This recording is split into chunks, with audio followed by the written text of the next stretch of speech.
Hello, my name is Michelle Smirnoff. I'm a music education single subject credential candidate / student. Something I do for fun is I like to play Dungeons and Dragons. To me, a good online class is one that makes full use of the online format. I think that there are definitely benefits to being in an online class other than the schedule adjustments, but the true benefit is when educators connect us to online resources that we might not have found in a normal class because we have to spend so much time going over lecture material. Okay. What did I learn from the instructor video? From the instructor video, I learned that we will have at least 2 quizzes a month and that the quizzes will usually correspond to a discussion post. From the first video, we talked about the 13 different disability categories covered under the IDEA Act.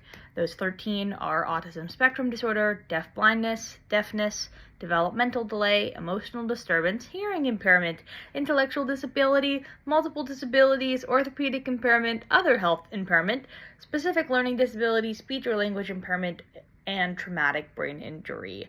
A lot of disabilities that we're familiar with the name of will fall under one of those, even if it's not listed in that list. What are the eligibility rules for special education services? There's only 2 rules. One is that you have to have a documented disability that is one of the 13 that we talked about just now.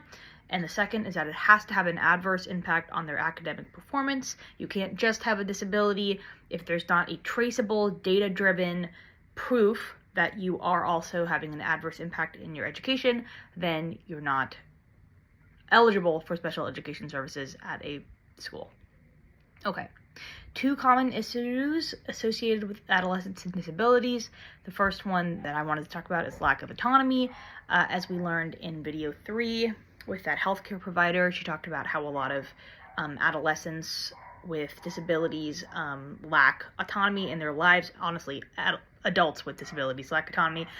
But I think especially for adolescents, a huge part of growing up is gaining that autonomy and slowly getting it through release by parents and teachers and learning how to do things yourself and make decisions for yourself. And it's important for educators and for parents alike to work together to provide that for students with disabilities. Without that autonomy, it leads to dissatisfaction in life. The other issue that I talk about is that their disability may impact their academic performance, as we're learning about. Many classes aren't set up to serve all students, and therefore lessons that lack differentiation or individualized aspects of the lesson may not serve every single student. So it's important to seek out, there's like a law or something, I can't remember what they called it, but like when you seek out students who are would be benefited by special education in schools.